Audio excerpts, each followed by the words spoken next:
Hello students, स्वागत है आप सभी का एक नई वीडियो में। और जैसे कि आप सभी स्टूडेंट्स को मालूम है कि जितने भी पोस्ट मैट्रिक और post matric other than intermediate के बच्चे हैं, अर्थात कक्षा 11 12 या फिर उससे ऊपर की जो भी पढ़ाई करते होंगे, जो भी कोर्स करते होंगे, यूजी के, पीजी के, डिप्लोमा के, उनके फॉर्म भरने की लास्ट डेट क्या थी? 10 जनवरी 2024। किन बच्चों के लिए? जनरल, ओबीसी और माइनॉरिटी के बच्चों के लिए। जनरल, ओबीसी और माइनॉरिटी के बच्चों के लिए फॉर्म भरने की लास्ट, पोस्ट मैट्रिक के बच्चों के फॉर्म भरने की लास्ट डेट क्या थी? 10 जनवरी 2024 तक थी और ये डेट आपकी समाप्त हो चुकी है। तो क्या ये डेट बढ़ेगी या फिर नहीं, इसी के बारे में थोड़ी सी चर्चा करेंगे। इसके अलावा जो एससी या फिर एसटी कैटेगरी से बिलोंग करते हैं और आप कह लीजिए कि पोस्ट मैट्रिक के बच्चे हैं या फिर post matric other than intermediate के बच्चे हैं, अर्थात कक्षा 11 12 या फिर उससे ऊपर की पढ़ाई करते हैं, इनके फॉर्म भरने की लास्ट डेट क्या है? 31 मार्च 2024 तक है। इनका एक और शिफ्ट स्टार्ट किया गया है।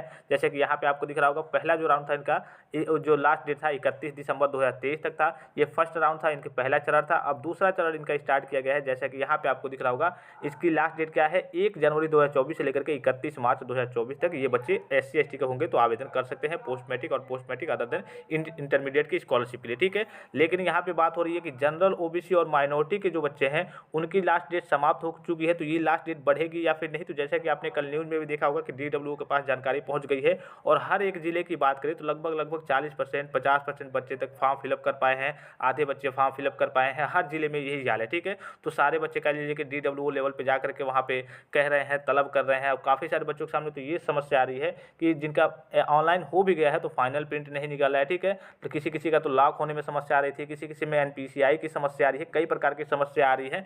तो इसको देखते हुए देखिए, कल न्यूज़ में भी आपने देखा था कि न्यूज़ में आई थी, तो इसको देखते हुए देखिए विभाग अब इस पे क्या सोच विचार करता है। निश्चित तौर पर वो सोच विचार करके यही कहेगा, क्योंकि एससी एसटी के बच्चों की जो डेट इतनी ज़्यादा मिली है, तो जनरल, ओबीसी, माइनॉरिटी के बच्चे हैं उनकी डेट कम से कम जनवरी के लास्ट तक तो मिलनी ही चाहिए। तो जैसे ही विभाग के द्वारा कोई ऑफिशियल नोटिफिकेशन रिलीज होता है, मैं आपको तुरंत इन्फॉर्म कर दूंगा। अभी फिलहाल इसके बारे में कोई अपडेट, कोई जानकारी नहीं आई है कि आपकी डेट बढ़ रही है या फिर बढ़नी है या फिर बढ़ेगी या फिर नहीं। लेकिन जो एससी एसटी के बच्चे हैं उनके लिए तो गुड न्यूज़ है। तो जो जनरल, ओबीसी और माइनॉरिटी के बच्चे हैं, जाहिर तौर पे जाहिर सी बात है कि विभाग को इनको मौका देना चाहिए और देगी भी। लेकिन देखिए कब तक ऑफिशियल नोटिस आती है, क्योंकि ये मेरा मानना है देना चाहिए। और आपका भी, आपको भी मालूम है कि जाहिर सी बात है कि जब वेबसाइट में भी समस्या थी, एनपीसीआई की समस्या आ रही है बीच में। ठीक है, जो बच्चे आवेदन नहीं कर पाए हैं और आपने एससी एसटी बच्चों के लिए मौका दिया है, तो आप जनरल, ओबीसी, माइनॉरिटी के बच्चों के लिए भी थोड़ा बहुत मौका दे दीजिए कि जो बच्चे फॉर्म फिलअप नहीं कर पाए हैं वो फॉर्म कम से कम जनवरी के लास्ट तक डेट बढ़ जाए कि वो फॉर्म वगैरह को फिलअप कर लेंगे। देखिए अपने स्तर से जो भी जानकारी होगी मैं आपको तुरंत इन्फॉर्म करूंगा। डीडब्ल्यू जाकर के मैं भी बात कर रहा हूँ, वहाँ से क्या अपडेट आ रही है। जैसे ही कोई अपडेट मिलती है मैं आपको तुरंत इन्फॉर्म कर दूंगा।